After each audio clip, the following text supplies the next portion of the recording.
Hello नमस्कार मित्रों, मैं प्रियंका द्विवेदी स्वागत करती हूँ आप सभी का आपके अपने चैनल प्रियंका हिंदी एकेडमी में। हम सभी प्रैक्टिस सेट कर रहे हैं और ये बिहार बीपीएससी एस्टेट एस्टेट की बिहार एस्टेट सेकंड पेपर, ठीक है। सेकंड पेपर की हम सभी तैयारी कर रहे हैं। जैसा कि जानते हैं फर्स्ट पेपर सबका हो चुका है और जिन विद्यार्थियों का नहीं हुआ था उनका जो है 9 जून को निर्धारित कर दी गई है डेट, 9 जून को, ठीक है। और जो है बिहार एस्टेट पेपर सेकंड की हम लोग तैयारी कर रहे हैं और ये प्रैक्टिस सेट कर रहे हैं। जैसा कि जानते हैं कि अब ज़्यादा टाइम बचा नहीं है और इन दिनों हम लोगों को प्रैक्टिस जितनी करेंगे उतना ही सही है। और ये प्रैक्टिस सेट संख्या 2 है। ये हूबहू सेम टू सेम पेपर जैसा ही है। हमारे कोर्स हमारे सिलेबस में जितने भी जो है टॉपिक लगे हुए हैं सब का इसमें जो है सब प्रत्येक टॉपिक से जो है प्रश्नों को इसमें सम्मिलित किया गया है। इसलिए ये प्रैक्टिस सेट हम सभी के लिए आवश्यक हो जाती है। इस प्रैक्टिस सेट जो है 2 में जो है हम लोग 50 प्रश्नों को कर चुके थे। 50 प्रश्नों को हम लोग कर चुके थे। इसकी एक क्लास पहले हो चुकी है, आप चाहें तो उसे देख सकते हैं। और 50 प्रश्नों के आगे अब हम सभी देखते हैं। 50 से फिर 50 प्रश्नों को करेंगे इस प्रैक्टिस सेट में और अपनी तैयारी को देखेंगे कि हमारी तैयारी जो है कहाँ तक हुई है। अब देखेंगे 50 नंबर का जो प्रश्न है, एक प्रश्न और देखते हैं। 49 नंबर का प्रश्न देख लेते हैं हम सभी। ये है निर्मल वर्मा द्वारा रचित कहानी संग्रह है। 49 नंबर का प्रश्न है। ऑप्शन ए है परिंदे, बी है तलाश, सी है बंजर, डी है इनमें से कोई नहीं। तो निर्मल वर्मा द्वारा जो रचित कहानी संग्रह है वो है क्या है, परिंदे है। राइट आंसर हमारा ए हो जाएगा। 49 का राइट आंसर हमारा क्या हो जाएगा, ए हो जाएगा। प्रश्न संख्या 50 है और किस सरस्वती पत्रिका के संपादक हैं। सरस्वती पत्रिका के संपादक कौन है। ऑप्शन ए है महावीर प्रसाद द्विवेदी, ऑप्शन बी है हजारी प्रसाद द्विवेदी, ऑप्शन सी है गणेश शंकर विद्यार्थी, डी है इनमें से कोई नहीं। तो महावीर प्रसाद द्विवेदी है। राइट आंसर हमारा क्या हो जाएगा, ए हो जाएगा। सरस्वती पत्रिका के संपादक महावीर प्रसाद द्विवेदी हैं। अलंकार सिद्धांत के प्रवर्तक आचार्य हैं। अलंकार सिद्धांत के प्रवर्तक आचार्य हैं। ऑप्शन ए है दंडी, बी है भामा, सी है उद्भट, डी है राजशेखर। प्रश्न संख्या जो है 51 है। तो अलंकार सिद्धांत के जो प्रवर्तक हैं वो भामा है। वो क्या है, भामा है। राइट आंसर बी हो जाएगा। प्रश्न संख्या 52 का देखेंगे। निम्नलिखित संत कवियों में से संत कवि पढ़ा लिखा था, कौन सा ऐसा संत था जो ज़्यादा पढ़ा लिखा था। ऑप्शन ए है दादू दयाल, बी है रैदास, सी है कबीरदास और डी है सुंदरदास। तो जो है डी हमारा हो जाएगा सुंदरदास। और ये जैसा इनका नाम है सुंदरदास, ठीक ये इसी नाम के अकॉर्डिंग है। ये रूपवान भी थे, सुंदर भी थे और पढ़े लिखे भी सबसे ज़्यादा थे संत कवियों में, ठीक है। तो राइट आंसर हमारा डी हो जाएगा। पद्मावत के अनुच्छेदों का नाम है। ऑप्शन ए है सर्ग, बी है कांड, सी है खंड और डी है अंग। तो पद्मावत, पद्मावत किसकी रचना है, जायसी की रचना है, सभी परिचित है ना। और ये हिंदी का महाकाव्य है। और ये इसमें बताया गया है कि पूछा गया है कि अनुच्छेदों का नाम क्या है, तो क्या है, खंड है। पद्मावत के अनुच्छेदों का नाम क्या है, खंड है। राइट आंसर हमारा सी हो जाएगा, ठीक है। पद्मावत की पूरी कथा 52 सर्गों में है। कितने में है, 52 सर्गों में है, जिन्हें क्या कहते हैं, खंड कहते हैं, जिन्हें खंड कहते हैं, ठीक है। अगला देखते हैं, प्रश्न संख्या 54 देखते हैं। कृष्ण गीतावली नामक काव्य कृति के रचनाकार है। कृष्ण गीतावली, ऑप्शन ए है सूरदास, बी है मीराबाई, सी है नरोत्तम दास, डी है तुलसीदास। तो कृष्ण गीतावली किसका है, राइट आंसर हो जाएगा 54 का डी हो जाएगा, तुलसीदास। राइट आंसर डी हो जाएगा। प्रश्न संख्या 55 है। नागार्जुन किस काव्यधारा के कवि हैं। ऑप्शन ए प्रगतिवाद, बी है प्रयोगवाद, सी है अकविता, डी है समकालीन कविता। तो जो नागार्जुन है, प्रश्न संख्या जो है 55 है, नागार्जुन किस काव्यधारा के कवि हैं, तो प्रगतिवादी काव्यधारा के। राइट आंसर ए हो जाएगा। किसके हैं, प्रगतिवादी काव्यधारा के कवि हैं। राइट आंसर ए हो जाएगा, ठीक है। और इनका अगर पूछा जाए वास्तविक नाम क्या था, तो वैद्यनाथ मिश्र नागार्जुन, वैद्यनाथ मिश्र नागार्जुन था, ठीक है। और मैथिली में यात्री नाम से भी कविता लिखते थे। मैथिली में किस नाम से कविता लिखते थे, यात्री नाम से कविता लिखते थे। और इनको बाबा भी कहा जाता था, बाबा, ठीक है। आगे देखते हैं, प्रश्न संख्या 56 देखते हैं। प्रश्न संख्या 56 देखते हैं। दिनकर की कौन सी काव्यकृति भीष्म पितामह और धर्मराज के संवाद के रूप में रचित है? दिनकर की कौन सी काव्यकृति भीष्म पितामह एवं धर्मराज के संवाद के रूप में रचित है? ठीक है, यह प्रश्न संख्या है 56। इसका जो राइट आंसर हो जाएगा वो हो जाएगा कुरुक्षेत्र। क्या हो जाएगा? कुरुक्षेत्र। तो राइट आंसर क्या हो जाएगा? बी हो जाएगा हमारा, कुरुक्षेत्र है। दिनकर की जो पितामह भीष्म पितामह एवं धर्मराज के संवाद के रूप में रचित है वो क्या है? कुरुक्षेत्र है। ठीक है, तो राइट आंसर बी हो जाएगा। प्रश्न संख्या 57 देखेंगे। निम्नलिखित में से कौन नवगीत के प्रसिद्ध उन्नायक कवि हैं? नवगीत के प्रसिद्ध उन्नायक कवि हैं। ऑप्शन ए है बीरेंद्र मिश्र, बी है दुष्यंत कुमार, सी है भवानी प्रसाद मिश्र और डी है सर्वेश्वर दयाल सक्सेना। इन चारों में से हम सभी को बताना है कि नवगीत के प्रसिद्ध उन्नायक कवि कौन है। तो ये है वीरेंद्र मिश्र। राइट आंसर क्या हो जाएगा? ए, वीरेंद्र मिश्र है। नवगीत के प्रसिद्ध उन्नायक कवि वीरेंद्र मिश्र हैं। नवगीत के प्रसिद्ध उन्नायक कवि कौन है? वीरेंद्र मिश्र हैं। और प्रश्न संख्या 58 देखते हैं। निम्नलिखित में से किस रासो काव्य का मूल वर्ण विषय वीर रस ना होकर के श्रृंगार रस है? निम्नलिखित में से किस रासो काव्य का मूल वर्ण विषय वीर रस ना होकर के क्या है? श्रृंगार रस है। ऑप्शन ए है खुमार रासो, बी है पृथ्वीराज रासो, सी है बीसलदेव रासो और डी है परमाल रासो। प्रश्न संख्या 58 का इसका जो राइट आंसर है वो हो जाएगा जो है बीसलदेव रासो। ठीक है, श्रृंगार रस वीर रस प्रधान ना होकर के क्या है? श्रृंगार रस प्रधान है। कौन? बीसलदेव रासो। नरपति नाल द्वारा रचित है। ये बीसलदेव रासो किसके द्वारा रचित है? नरपति नाल द्वारा रचित है और आदिकाल की ये रचना है, जैसा सभी जानते हैं। ठीक है, और इसमें श्रृंगार रस का प्राधान्य है। श्रृंगार रस का, वीर रस ना होकर के श्रृंगार रस का है। आगे देखते हैं, प्रश्न संख्या 59 देखते हैं। श्लेष अलंकार होता है। श्लेष अलंकार, ऑप्शन ए शब्द अलंकार, ऑप्शन बी अर्थ अलंकार, ऑप्शन सी उभय अलंकार, ऑप्शन डी है उपयुक्त सबसे अलग। इतना इजी प्रश्न इसमें रख दिया गया है। आगे देखेंगे, इसमें जो है इसका जो है शब्दालंकार, अर्थालंकार, श्लेष, अनुप्रास, यमक, श्लेष, ये शब्दालंकार के हैं। किसके हैं? शब्दालंकार के हैं। तो 59 नंबर का क्या हो जाएगा? ऑप्शन राइट आंसर हमारा ए हो जाएगा, अनुप्रास, यमक और श्लेष। ठीक है, और अर्थालंकार के तो बहुत सारे भेद हैं, 100 से भी अधिक भेद हैं, लेकिन उपमा, रूपक, उत्प्रेक्षा, उल्लेख, भ्रांतिमान, संदेह, अतिशयोक्ति, विरोधाभास, काव्यलिंग, ये सब तो अर्थालंकार के अंतर्गत आते हैं। ठीक है, प्रश्न संख्या 60 देखते हैं। प्रत्येक में 4 शब्द दिए गए हैं, जिनमें से 3 अनेकार्थक शब्द की श्रेणी में आते हैं। जो शब्द इस श्रेणी में नहीं आता है वही आपका उत्तर है। फिर से प्रश्न को देखते हैं। प्रत्येक में 4 शब्द दिए गए हैं, जिनमें से 3 अनेकार्थक शब्द की श्रेणी में आते हैं। जो शब्द इस श्रेणी में नहीं आता है वही आपका उत्तर है। वो कौन सा शब्द है? ऑप्शन ए है मधु, बी है दूध, सी है शहद और डी है शराब। है ना, तो प्रश्न संख्या 60 का जो है आंसर हो जाएगा दूध, मधु, शहद और शराब। क्या हो जाएगा? दूध हो जाएगा। क्या हो जाएगा? दूध। राइट आंसर बी हो जाएगा। मधु, शहद और शराब जो है अनेकार्थक शब्द की श्रेणी में आते हैं, लेकिन दूध तो दूध ही है ना। अगला देखते हैं। इनमें से शुद्ध वाक्य कौन सा है? ऑप्शन ए है मेरे प्राण निकल गए, ऑप्शन बी है मेरा प्राण निकल गया, ऑप्शन सी है मेरा प्राण निकल गए, ऑप्शन डी है मेरी प्राण निकल गई। है ना, ये तो गलत हो गया। इसमें हमको क्या है? शुद्ध शब्द का प्रयोग करना है। प्रश्न संख्या 61, मेरे प्राण निकल गए। ठीक है, मेरे प्राण निकल गए, प्राण क्या है? बहुवचन है, दर्शन क्या है? बहुवचन है, तो इस हिसाब से मेरे प्राण निकल गए, ये सही है।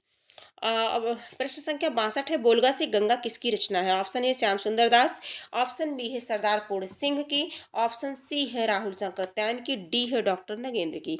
बोलगा से गंगा ये राहुल सांकृत्यायन की है। किसकी रचना है? राहुल सांकृत्यायन की। राइट आंसर सी हो जाएगा। प्रश्न संख्या 63 देखते हैं। जी सुमिरत सिद्धि होई और गणनायक कविवर बदन, करहु अनुग्रह सोई बुद्धि सरिस शुभ गुण सदन।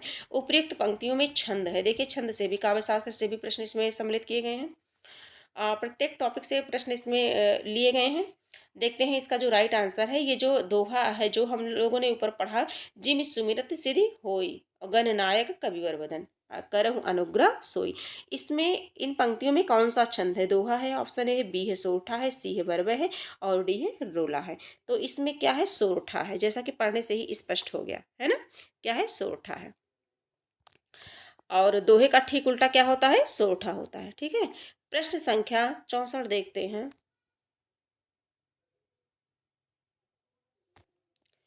निम्नलिखित में से कौन फोर्ट विलियम कॉलेज कलकत्ता में हिंदी के अध्यापक थे? ऑप्शन ए है इंसा अल्लाह खां, बी है सदल मिश्र, सी है राजा लक्ष्मण सिंह, डी है सदा सुखलाल। डी है क्या है? डी सदा सुखलाल है। तो कौन थे हिंदी के अध्यापक कौन थे? प्रश्न संख्या क्या है? 64। प्रश्न संख्या 64, इसका राइट आंसर क्या हो जाएगा? बी हो जाएगा, सदल मिश्र। क्या हो जाएगा? सदल मिश्र हो जाएगा। पर निम्नलिखित वाक्य का काल पहचानिए। बच्चा सो रहा है, इसमें बताना है कि काल क्या है। अब देखिए, ग्रामर का प्रश्न हो गया है ना, ये प्रश्न किसका हो गया? ग्रामर का। बच्चा सो रहा है, इस वाक्य में ये तात्कालिक वर्तमान काल है। क्या है? तात्कालिक वर्तमान काल, मतलब सो रहा है, अभी क्या है? अभी वो कार्य चल रहा है, मतलब सो ही रहा है, अभी उठा नहीं है ना, है ना। तो ये क्या है? अपूर्ण वर्तमान काल है। राइट आंसर हमारा क्या हो जाएगा? अपूर्ण वर्तमान। अपूर्ण मतलब वर्तमान काल का ही है, अभी पूरा नहीं हुआ है ना। तो अपूर्ण वर्तमान काल हो जाएगा, राइट आंसर डी हो जाएगा। ठीक है, प्रश्न संख्या 66 देखते हैं। दशरथ के पुत्र राम ने रावण को मारा, इस वाक्य में कौन सा पद कारक बनने की सबसे कम योग्यता रखता है? ये प्रश्न और पूछा जाता है, और कहीं पूछा गया था। दशरथ के पुत्र राम ने रावण को मारा, इस वाक्य में कौन सा पद जो है कारक बनने की सबसे कम योग्यता रखता है? ऑप्शन ए है राम, बी है रावण, सी है दशरथ और डी है पुत्र। प्रश्न संख्या 66 है। तो राम सबसे कम कौन है? राम, है ना। दशरथ के पुत्र, ये अधिक है। दशरथ के पुत्र राम ने रावण को मारा, रावण को मारा। तो सबसे कम योग्यता रखने वाला कौन है? तो वो है राम है। तो राइट आंसर हमारा क्या हो जाएगा? ए हो जाएगा। प्रश्न संख्या 67 देखते हैं। क्रिया के किस रूप में कर्ता के अनुसार लिंग परिवर्तन नहीं होता? क्रिया के किस रूप में कर्ता के अनुसार लिंग परिवर्तन नहीं होता? ऑप्शन ए वर्तमान कालिक रूप में, बी है भविष्यकालिक रूप में, सी है भूतकालिक रूप में, डी है आज्ञार्थक रूप में। 67 68 है ना। तो इसका जो राइट आंसर हो जाएगा, ये हो जाएगा सी, भूतकालिक रूप में। किसमें? भूतकालिक रूप में। क्रिया के किस रूप में कर्ता के अनुसार लिंग परिवर्तन नहीं होता? तो वो भूतकालिक रूप में लिंग परिवर्तन नहीं होता। अगला देखेंगे, अगला प्रश्न देखेंगे, 68 नंबर का प्रश्न देखेंगे। नीचे दी गई पंक्तियों में पहली और अंतिम पंक्ति को क्रमशः 1 और 6 संख्या दी गई है। बीच में 4 वाक्यों को उचित क्रम में लगाएं जिससे अर्थपूर्ण वाक्य बन सके। ऑप्शन एक है ए और या एक राष्ट्रीय चेतना, रा है एक समिष्ट। पूरा कर देते हैं, है ना, तब स्पष्ट आएगा। अब पूरा देख लेंगे। इसी पे ध्यान देंगे। जो प्रश्न है हमारा, प्रश्न संख्या 68 है, इसी पे फोकस रहेगा। एक राष्ट्रीय चेतना, रा है की समष्टि ही, ला है लेकर रहने वाले व्यक्तियों, वा है भौगोलिक सीमा में और 6 है देश है ना। इनको क्या करना है? हमें क्रम में लगाना है जिससे अर्थपूर्ण वाक्य बनाना है। ये सब अलग अलग है, हमको इस तरह से हम सभी को करना है कि एक क्रम में लगा करके एक अर्थपूर्ण वाक्य बना देना है। तो इसका जो राइट आंसर हो जाएगा, वो हो जाएगा सी। सी कैसे होगा? सबसे पहले देखते हैं सी में क्या है? वाह है। क्या है? वाह है। तो वाह हम देख लेते हैं भौगोलिक सीमा में। भौगोलिक सीमा में हमारा वाक्य यहाँ से स्टार्ट होता है, भौगोलिक सीमा में।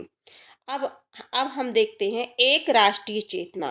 भौगोलिक सीमा में एक राष्ट्रीय चेतना लेकर रहने वाले व्यक्तियों। भौगोलिक सीमा में एक राष्ट्रीय चेतना लेकर रहने वाले व्यक्तियों की समष्टि ही, की समष्टि ही, की समष्टि ही। ये जो है इसका जो राइट आंसर हो जाएगा, वो हो जाएगा सी। राइट आंसर इसका क्या हो जाएगा? सी हो जाएगा। ठीक है, एक भौगोलिक सीमा में एक राष्ट्रीय चेतना लेकर रहने वाले व्यक्तियों की समष्टि ही क्या है? देश है। ठीक है, समष्टि ही देश है। ये शिक्षक का देश है, इस तरह से हो जाएगा। और 59 नंबर का प्रश्न है, निम्नलिखित में से कौन सा शब्द पुल्लिंग है? पुल्लिंग को पहचानना है। ऑप्शन ए है आय, ऑप्शन बी है व्यय, ऑप्शन सी है नहर, ऑप्शन डी है लहर, है ना। आय, प्रश्न संख्या 59 है, 69 है। तो इसमें अब पुल्लिंग शब्द को देखना है तो आय, आय, आय हो गया। ऑप्शन ए है व्यय, व्यय किया जाता है, व्यय की जाती है, नहीं व्यय किया जाता है ना। नहर, लहर और आय की जाती है। नहर, नहर निकाली जाती है ना। लहर चलती है। इस तरह से वाक्यों को का प्रयोग करके हम समझ जाएंगे। ये क्या है, व्यय किया जाता है, तो ये क्या है, पुल्लिंग है। राइट आंसर हमारा बी हो जाएगा। 70 नंबर का प्रश्न देखते हैं, निम्नलिखित में से कौन सा शब्द प्रश्न संख्या 70 पर्यायवाची नहीं है ना। हवा का पर्यायवाची नहीं है। एक एक मिनट, हवा का पर्यायवाची नहीं है। प्रश्न को देख लेंगे, निम्नलिखित में से कौन सा शब्द हवा का पर्यायवाची नहीं है। ऑप्शन ए है अनिल, ऑप्शन बी है अनल, ऑप्शन सी है मारुत, ऑप्शन डी है पवन, है ना। तो इसमें ज़्यादा कंफ्यूज नहीं होना है, मारुत और पवन तो है ही है। अनिल और अनल की ट्रिक आप जान लीजिए, अनिल और अनल। इसमें जो है अनल शब्द जो है अग्नि का पर्यायवाची है। अनल, अनल, ये जो है किसकी पर्यायवाची है, अग्नि की है। अग्नि की पर्यायवाची है अनल। और जो अनिल है, अनल शब्द अग्नि का पर्यायवाची है। और अनल के अन्य है, आग है जैसे पावक है, और दव है, धूमकेतु है, धनंजय, हुताशन, है ना, ये सब जानते ही हैं। और जो अनिल है, अनिल जो है वायु की पर्यायवाची है ना, वायु की, जिसपे ई की मात्रा लगी है, ह्रस्व ई, है ना, ह्रस्व ई की मात्रा लगी है, वो क्या है, हवा है। और जिसमें कोई मात्रा नहीं लगी है वो क्या है, आग है। ठीक। प्रश्न संख्या 71 देखते हैं।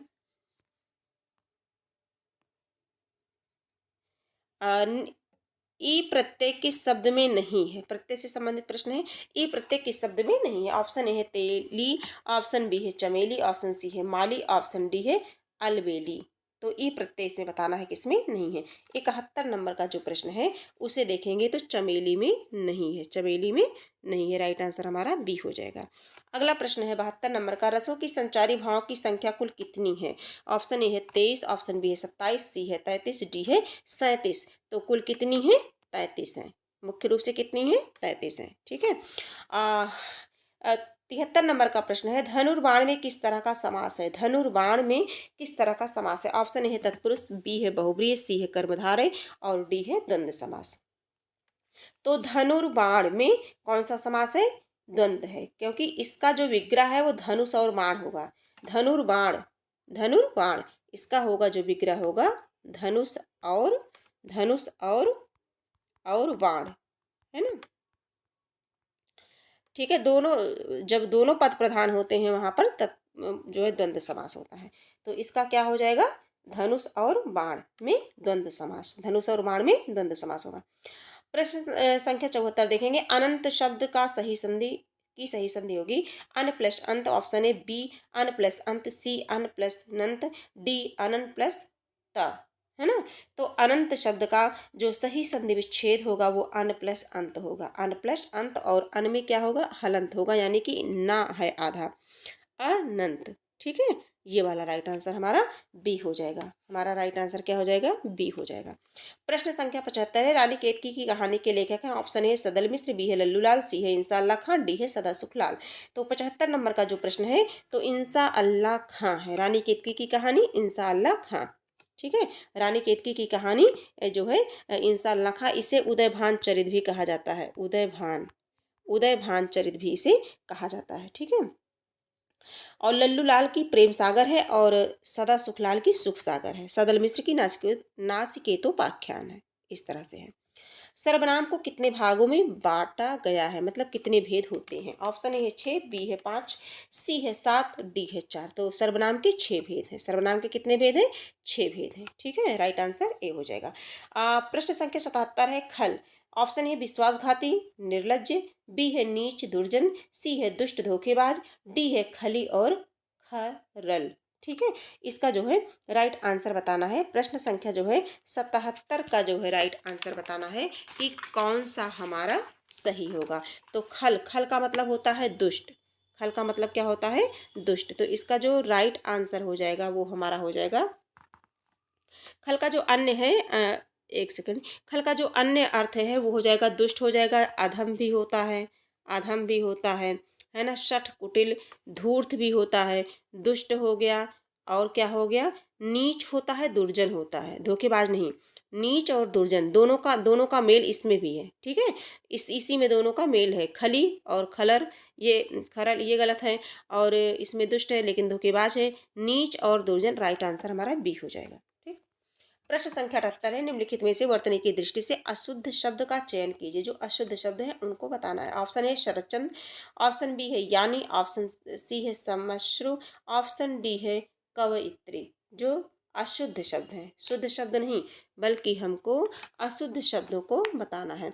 तो जो है ये है समश्रु। क्या है, ये जो है अशुद्ध शब्द है, बाकी सभी सही है।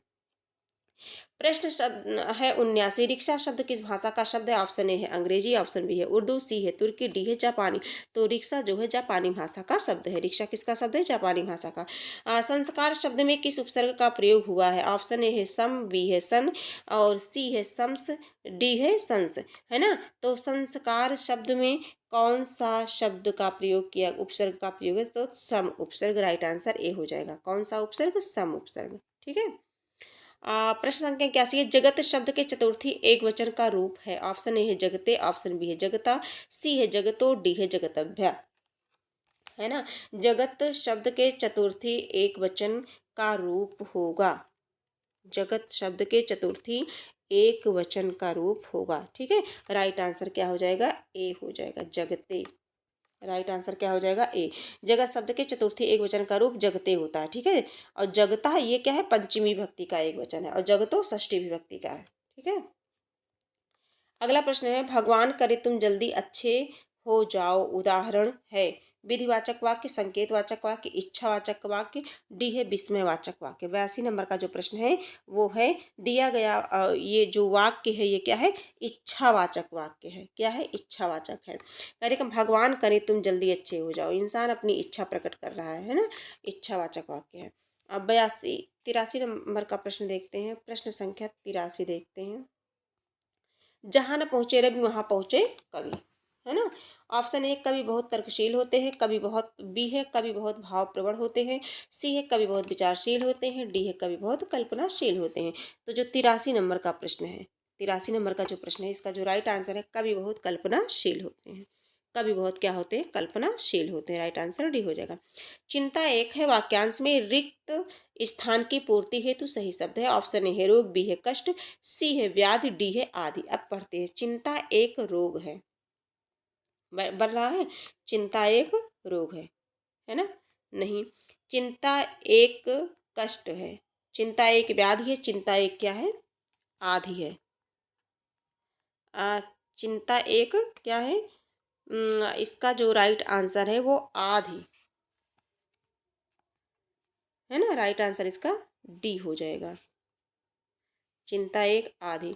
इसे मैं बाद में जो है बताऊंगी। वैसे राइट आंसर डी। उत्साह शब्द का विशेषण है। उत्साह, ऑप्शन ए है उत्साह, ऑप्शन बी है उत्साहित, सी है उत्साह, और डी है उत्साही, है ना। उत्साह शब्द का जो है विशेषण पूछा गया, 85 नंबर का प्रश्न है।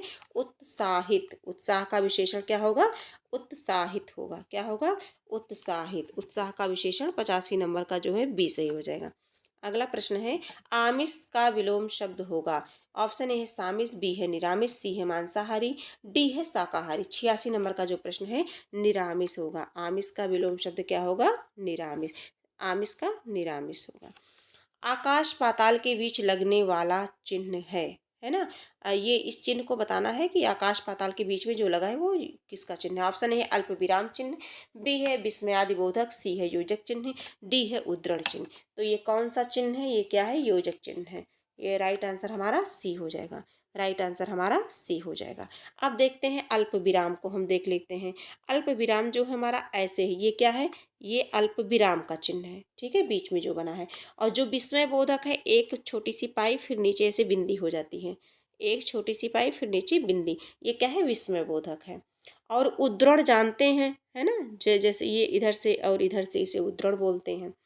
और पूर्ण विराम में पूरी खड़ी पाई को पूर्ण विराम बोलते हैं। ठीक है, प्रश्नवाचक में जानते ही हैं, ये हाशिए की तरह ऐसे फिर बिंदी होती है। ठीक है, इस तरह से विराम चिन्हों को हम लोगों ने देख लिया। स्वर ध्वनि के प्रकार हैं। ऑप्शन ए है दीर्घ, बी है प्लुत, सी है ह्रस्व, डी है उपर्युक्त तीनों। स्वर ध्वनि है ना, स्वर ध्वनि 88 नंबर का जो प्रश्न है, इसका राइट आंसर हमारा हो जाएगा डी। स्वर ध्वनि मतलब दीर्घ, प्लुत और ह्रस्व तीनों होता है ना। स्वर जो है तीनों होते हैं। अ आ इ ई है ना, ये तो स्वर है। तो आ ई ई है ना, और तेज से बोलेंगे तो वो पुलुत में आ जाएगा। आगे देखेंगे प्रश्न संख्या 89 से 91 तक देखेंगे। नीचे दिए गए शब्द के लिए अर्थव्यंजक चार चार विकल्प दिए गए हैं। सर्वाधिक अर्थव्यंजक विकल्प चुनकर लिखें। गयंद है। ऑप्शन ए है बड़ा घोड़ा, ऑप्शन बी है जंगली भैंसा, ऑप्शन सी है गैंडा, ऑप्शन डी है बड़ा हाथी। गयंद, ठीक है। गयंद के लिए क्या होगा? गयंद का अर्थ व्यंजक बड़ा हाथी होता है। क्या होता है? बड़ा हाथी होता है। तो गयंद का क्या होगा? बड़ा हाथी। राइट आंसर डी हो जाएगा। मूढ़ चेता 91। मूढ़ चेता ऑप्शन ए है मूर्ख जो बाद में चतुर बन गया हो, बी है आलसी, सी है मूर्ख, डी है दूसरों को मूर्ख बनाने वाला। तो मूढ़ चेता का जो होगा, इसका राइट आंसर होगा मूर्ख। मूढ़ चेता का अर्थ व्यंजक क्या होगा? मूर्ख होगा। राइट आंसर जो है सी हो जाएगा। 91 का प्रायोगिक है। जिसका प्रयोग कई वस्तुओं के योग से किया जाए, बी है जिसका पहले प्रयोग किया जा चुका हो, सी है जिसका प्रयोग भविष्य में हो, डी है जिसका नित्य प्रयोग किया जाए। 91 प्रश्न का राइट आंसर हो जाएगा बी, जिसका प्रयोग पहले प्रयोग किया जा चुका हो। जिसका पहले प्रयोग किया जा चुका हो, इसका ये होगा। प्रायोगिक का मतलब होता है जिसका पहले प्रयोग किया जा चुका हो। इस शब्द का मतलब यही होगा। 92 प्रश्न है। खिली हुई हवा आई, किरकिरी सी आई चली गई। पंक्ति में अलंकार है। पंक्ति में अलंकार पूछा गया है। खिली हुई हवा आई और फिर किरी सी आई चली गई। इसमें अलंकार पूछा है। सी से सा सी सर, इसे किसकी पहचान है? तुरंत ट्रिक जान लेंगे अलंकार की। किसकी है? उपमा अलंकार की है। क्षमा चाहूंगी, अभी तो हम लोगों ने ऑप्शन देखा ही नहीं है ना। ऑप्शन भी देख लेते हैं। ये उपमा अलंकार है। ऑप्शन ए है, ऑप्शन बी है अनुप्रास अलंकार, सी है संभावना, डी है उत्प्रेक्षा। सी सा से सरिस क्या है? उपमा अलंकार है। पापी मनुज भी आज मुख से राम राम निकालते हैं। इस काव्य पंक्ति में अलंकार है। 93 प्रश्न। 93 का देखना है ऑप्शन। ऑप्शन ए है विरोधाभास, ऑप्शन बी है दृष्टांत, सी है विभावना, डी है उदाहरण। पापी मनुज भी आज मुख से राम राम निकालते, है ना। पापी भी हैं और राम राम मुख से निकाल भी रहे हैं। तो इनमें कौन सा अलंकार है? विरोधाभास अलंकार है। इनमें जो है कौन सा अलंकार है? विरोधाभास अलंकार है। राइट आंसर इसका ए हो जाएगा। राइट आंसर ए हो जाएगा। अगला है शांत रस का स्थायी भाव है। ऑप्शन ए है निर्वेद, बी है रति, सी है श्रृंगार, डी है ग्लानि। तो शांत रस का स्थायी भाव बताना है। तो शांत रस का क्या हो जाएगा? निर्वेद। राइट आंसर हमारा क्या हो जाएगा? ए। बहुत ही जी, बहुत सिंपल प्रश्न था। शांत रस का स्थायी भाव निर्वेद है और श्रृंगार का रति है, जानते ही हैं। ठीक है। प्रश्न संख्या 95 से 98। निम्नलिखित वाक्यों में उनके प्रथम तथा अंतिम अंश संख्या 1 और 6 अंतर्गत दिए गए हैं। बीच वाले 4 अंश या र ल व के अंतर्गत बिना क्रम है। चारों अंशों को उचित क्रम में करना है। 95 कुल मिलाकर आत्मरक्षा की रपट तथा पुलिस अधिकारियों की राह बातों से पूरा कर लेते हैं। पूरा में ही समझ में आएगा। और मैं ये चाहूँगी कि आप लोगों का फोकस जो है केवल प्रश्न पे ही रहे, इन्हीं प्रश्नों पे रहे। इसलिए इसको किया गया है जिसमें यार अलावा इसमें प्रॉब्लम ना हो। यह है कुल मिलाकर आत्मरक्षा या की रपट तथा पुलिस अधिकारियों की राह बातों से यही निष्कर्ष सामने आता है कि ला है छात्रों को आत्मरक्षा के लिए सुरक्षा के तरीकों में, युवा है के मामले में महिला आयोग निपुण किया जाता है। 6, ठीक है। तो कुल मिलाकर आत्मरक्षा, ये 95 का जो प्रश्न है इसे देखेंगे। कुल मिलाकर आत्मरक्षा, कुल मिलाकर आत्मरक्षा कहाँ पे है? कुल मिलाकर के आत्मरक्षा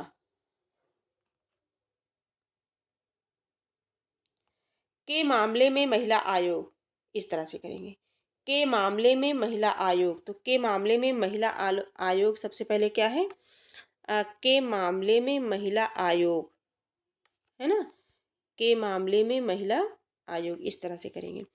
तो ये महिला आयोग सबसे पहले क्या है, वाह है, ठीक है। के मामले में महिला आयोग सबसे पहले वाह हो गया। अब देखते हैं कि रपट तथा पुलिस अधिकारियों की, ये किसमें है, या है, तो सबसे पहले वाह हो गया, फिर या हो गया। अधिकारियों की बातों से यही निष्कर्ष सामने आता है, अब रा कर लेंगे, बैठ गया। छात्रों को आत्मरक्षा के लिए सुरक्षा के तरीके में निपुण किया जा सकता है, अब क्या हो गया, ला हो गया। तो या व रा ला यानी कि सी राइट आंसर हमारा हो जाएगा। तब चेतक के समानांतर एक और बीमारी थी, गौशीलता, रा है शिकार हो जाता है, और उसके ला है आम धारणा थी कि बीमार गाय का दूध पीने वाला हुआ है। प्रायः वह रोग गाय के थनों में होता है, हाथों में छोटे घाव व फुंसियाँ हो जाती हैं, ठीक है। इस प्रकार से 96 का देखते हैं। अब इसे मिलाते हैं, 96 वाला प्रश्न, इसे मिलाते हैं। देखिए, एक और बीमारी थी गौशीलता, एक और बीमारी थी गौशीलता, ठीक है। और इसका जो है या हो गया सबसे पहले, एक और बीमारी थी गौशीलता। अब देखते हैं, प्रायः वह रोग गाय के थनों में होता था, वाह हो गया, ठीक है। और आम धारणा थी कि बीमार गाय का दूध पीने वाला, ला हो गया। और हाथों में छोटे घाव व फुंसियाँ हो जाती हैं, ठीक है। शिकार, इसका शिकार हो जाता है, और उसके उसके हाथों में छोटे व घाव फुंसियाँ हो जाती हैं, इस प्रकार से। तो राइट आंसर हमारा क्या हो जाएगा, या हो जाएगा, फिर वाह हो जाएगा, फिर ला हो जाएगा, फिर रा हो जाएगा, यानी कि बी, ठीक है। अब प्रश्न संख्या 97 देखते हैं। देश में संतुलित क्षेत्रीय विकास, यह है केंद्र सरकार द्वारा उन उद्यमों में राह योजनागत और योजनेतर संसाधनों द्वारा, ला है सरकारी क्षेत्र के उपक्रमों के जरिए, वह है कि प्रगति का सबसे महत्वपूर्ण कारण सीधे निवेश किया जाता है। इसका 97 का जो राइट आंसर है, इसको मिलाते हैं, 97 का इसे मिलाते हैं कि प्रगति, देश में संतुलित क्षेत्रीय विकास की प्रगति का सबसे महत्वपूर्ण कारण, तो सबसे पहले इसमें हो जाएगा वाह हो जाएगा, क्या हो जाएगा, वाह हो जाएगा, इसमें वाह हो जाएगा, ठीक है, इसमें वाह हो जाएगा। देश में संतुलित क्षेत्रीय विकास की प्रगति का सबसे महत्वपूर्ण कारण, सबसे पहले हम क्या ले लिए, वाह को ले लिए। फिर जो है सरकारी क्षेत्र के उपक्रमों के जरिए, ला हो गया, है ना, वाह हो गया, ला हो गया। केंद्र सरकार द्वारा उन उद्यमों में, या हो गया। और जो है योजनागत और योजनेतर साधनों द्वारा सीधे निवेश किया जाता है, बाकी रा हो गया। राइट आंसर हमारा ए हो गया, राइट आंसर ए हो गया, ठीक है। और इसका जो है अगला देखते हैं, प्रश्न संख्या 98 देखते हैं। राज्य को विभिन्न योजनाओं के लिए जो संसाधन दिए जाते हैं, जो संसाधन दिए जाते हैं, जो संसाधन दिए जाते हैं, राह योजना आयोग के माध्यम से, ला है देश के विभिन्न भागों का, वाह है उनका उद्देश्य संतुलित क्षेत्रीय विकास करना है, अगला, ठीक है, 6। अब इसे हम सभी को मिलाना है। 98, राज्यों को विभिन्न योजनाओं के लिए योजना आयोग के माध्यम से, योजना आयोग के माध्यम से, योजना आयोग के माध्यम से, राज्यों के विभिन्न योजनाओं के लिए योजना आयोग के माध्यम से, ठीक है, योजना आयोग के माध्यम से जो संसाधन दिए जाते हैं, ये वाला करेंगे, जो संसाधन दिए जाते हैं, जो संसाधन दिए जाते हैं, उनका उद्देश्य देश के विभिन्न भागों का, उनका उद्देश्य, अब ये होगा देश के विभिन्न भागों का संतुलित क्षेत्रीय विकास करना है। तो इस तरह से हमारा राइट आंसर हो जाएगा, जो है बी हो जाएगा, क्या हो जाएगा, बी हो जाएगा। अगला प्रश्न है 99 भारतवर्ष के लिए हिंदी भाषा का नाम सबसे पहले किसने सुझाया? ऑप्शन ए है रविंद्रनाथ ठाकुर, इंपॉर्टेंट प्रश्न है ये। बी है मदन मोहन मालवीय, सी है राजा राम मोहन राय और डी है महात्मा गांधी। जो 99 का है राजा राम मोहन राय द्वारा भारतवर्ष के लिए सबसे पहले हिंदी भाषा का नाम सुझाया गया। किसके द्वारा? राजा राम मोहन राय के द्वारा। अब प्रश्न संख्या 100 है देव जो महान है यह किस समास का उदाहरण है? समास को देख लेते हैं। देव जो महान है, ऑप्शन ए कर्मधारय, बी है बहुब्रीहि, सी है तत्पुरुष, डी है अव्ययीभाव। देव जो महान है ना, ये क्या है? कर्मधारय समास है। क्या है? कर्मधारय समास है, क्योंकि विशेषण और विशेष्य की बात हो रही है यहाँ, तो ये कर्मधारय समास है। इस प्रकार से हम लोगों ने 100 प्रश्नों को क्या किया? कंप्लीट कर लिया। 50 प्रश्न को पहली क्लास में हम लोगों ने देखा था और 51 से लेकर के 100 तक हम लोगों ने इस क्लास में देख लिया, यानी कि 50 प्रश्न देखा इस क्लास में। और ये प्रैक्टिस सेट यदि आपको उपयोगी लगी हो तो आप इसे लाइक, सब्सक्राइब, शेयर करना ना भूलें और एक कमेंट में अपने सुझाव भी दें। और आज की क्लास यहीं तक है।